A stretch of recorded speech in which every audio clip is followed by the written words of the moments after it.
ಸರ್ವೇ ಭವಂತು ಸುಖಿನಃ. ಇಂದಿನ ಭಕ್ತಿ ಸಂದೇಶವನ್ನು ನೋಡೋಣ. ಪ್ರಯಾಣಕಾಲೆ ಮನಸಾಚಲೇನ ಭಕ್ತಿಯ ಯುಕ್ತೋ ಯೋಗಬಲೇನ ಚೈವ ಭ್ರುವೋರ್ಮಧ್ಯೆ ಪ್ರಾಣಮಾವೇಶ್ಯ ಸಮ್ಯಕ್ ಸ ತಂ ಪರಂ ಪುರುಷಮುಪೈತಿ ದಿವ್ಯಂ. ಪ್ರಯಾಣ ಕಾಲೆ, ಅಂತ್ಯಕಾಲದಲ್ಲಿ ಈ ದೇಹವನ್ನು ಬಿಡ್ತಾ ಇದ್ದಾಗ, ಆತ್ಮ ದೇಹವನ್ನು ಬಿಡ್ತಾ ಇದ್ದಂತಹ ಕಾಲದಲ್ಲಿ ಎರಡೂ ಭ್ರೂ ಅಂತಂದರೆ ಎರಡು ಹುಬ್ಬುಗಳ ಮಧ್ಯದಲ್ಲಿ ಇರುವಂತಹ ಪ್ರದೇಶದಲ್ಲಿ ನಾವು ನಮ್ಮ ಗಮನವನ್ನು ಸ್ಥಾಪಿಸಿ ಅಲ್ಲಿ ಪರಮಾತ್ಮನ ಸಾನ್ನಿಧ್ಯವನ್ನು, ಪರಮಾತ್ಮನ ರೂಪವನ್ನು ನೋಡ್ತಾ ಅವನ ಹೆಸರನ್ನು ಹೇಳ್ತಾ ಪ್ರಾಣವನ್ನು ಬಿಡಬೇಕು. ಆವಾಗ ಖಂಡಿತವಾಗಲೂ ಅವನ ಧಾಮಕ್ಕೆ ಆತ್ಮ ಹೊರಟು ಹೋಗುತ್ತೆ. ಇದರಲ್ಲಿ ಸಂಶಯವೇ ಇಲ್ಲ ಅಂತ ಪುನಃ ಹೇಳ್ತಾ ಇದ್ದಾನೆ. ಅಂದರೆ ಮರಣ ಸಂಕಟ ಇದ್ದಾಗ ನಾವು ಪ್ರಾಣಾಯಾಮವನ್ನು ಮಾಡಬೇಕು ಅಂತ ಹೇಳಿದಂತೆ ಆಯಿತು. ಇದು ಸಾಧ್ಯವೇ? ಮುಂಚಿನಿಂದ ಅಭ್ಯಾಸ ಮಾಡಿದರೆ ಖಂಡಿತವಾಗಲೂ ಸಾಧ್ಯ. ಎಂತೆಂತಹ ಕಷ್ಟಕರವಾದಂತಹ ಕೆಲಸಗಳನ್ನು ನಾವು ಅಭ್ಯಾಸದಿಂದ ಮಾಡಿಬಿಡ್ತೇವೆ. ಅದನ್ನೇ ಭಗವಂತ ಹೇಳಿದ್ದು. ಮಗುವಿಗೆ ನಡೆಯೋಕ್ಕೆ ಬರೋದಿಲ್ಲ ಹುಟ್ಟಿದಾಗ, ಆದರೆ ಅಭ್ಯಾಸದಿಂದ ನಡೆಯೋದನ್ನು ಕಲಿತು ಬಿಡುತ್ತೆ, ಓಡೋದನ್ನು ಕಲಿಯುತ್ತೆ. ಎಂತೆಂತಹ ದುಶ್ಚಟಗಳನ್ನು ಅಭ್ಯಾಸದಿಂದ ನಾವು ಕಲಿತು ಬಿಡ್ತೇವೆ. ಇದನ್ನು ಯಾಕೆ ಕಲಿಯೋಕ್ಕಾಗೋದಿಲ್ಲ? ಯಾವಾಗಲೂ ನಮಗೆ ನಮ್ಮ ಕರ್ತವ್ಯ, ನಮ್ಮ ಕುಟುಂಬದವರಿಗೆ ಇರುವಂತಹ ಕರ್ತವ್ಯವನ್ನು ಬಿಟ್ಟು ಬೇರೆ ಸಮಯ ಇದ್ದಂಥ ತಕ್ಷಣ ನಾವು ಧ್ಯಾನಕ್ಕೆ ಆಸಕ್ತರಾಗಬೇಕು. ಆವಾಗ ನಮಗೆ ಅಭ್ಯಾಸವಾಗಿ ಬಿಡುತ್ತೆ.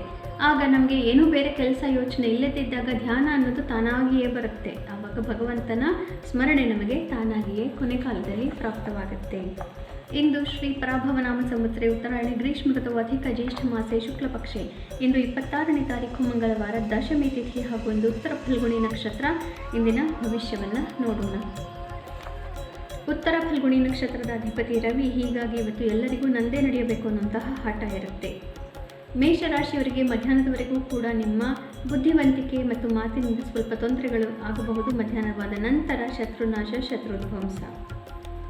ವೃಷಭ ರಾಶಿಯವರಿಗೆ ಮಧ್ಯಾಹ್ನದವರೆಗೂ ಸಂಸಾರದ ತಾಪತ್ರಯಗಳು ಇರುತ್ತೆ. ಮಧ್ಯಾಹ್ನವಾದ ನಂತರ ನಿಮ್ಮ ಕ್ರಿಯಾತ್ಮಕತೆಯಿಂದ ಎಲ್ಲರ ಮೇಲೂ ನೀವು ಅಧಿಪತ್ಯವನ್ನು ಸಾಧಿಸಲಿಕ್ಕೆ ಸಾಧ್ಯವಾಗುತ್ತೆ.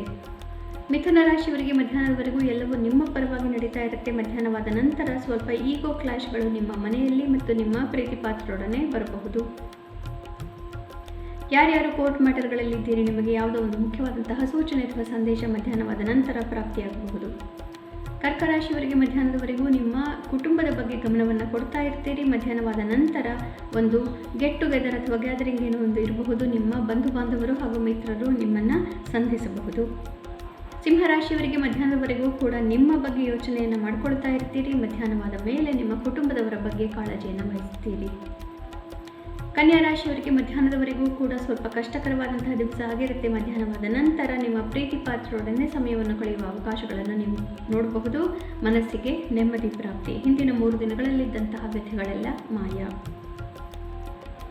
ತುಲಾ ರಾಶಿಯವರಿಗೆ ಮಧ್ಯಾಹ್ನದವರೆಗೂ ಕೂಡ ಕಾರ್ಯಕ್ಷೇತ್ರ ಜವಾಬ್ದಾರಿಗಳು ಹಾಗೂ ಮಿತ್ರರೊಡನೆ ಸಲ್ಲಾಪ ಎಲ್ಲವೂ ನಡೀತಾ ಇರುತ್ತೆ. ಮಧ್ಯಾಹ್ನವಾದ ನಂತರ ಒಮ್ಮೆಲೆ ಎಲ್ಲವೂ ಬದಲಾದಂತೆ ಪ್ರಾಪ್ತಿಯಾಗುತ್ತೆ ಮತ್ತು ಮಧ್ಯಾಹ್ನವಾದ ನಂತರ ಕೆಲವು ಮಿತ್ರತ್ವಗಳಲ್ಲಿ ಒಡಕು ಕಾಣುತ್ತೆ.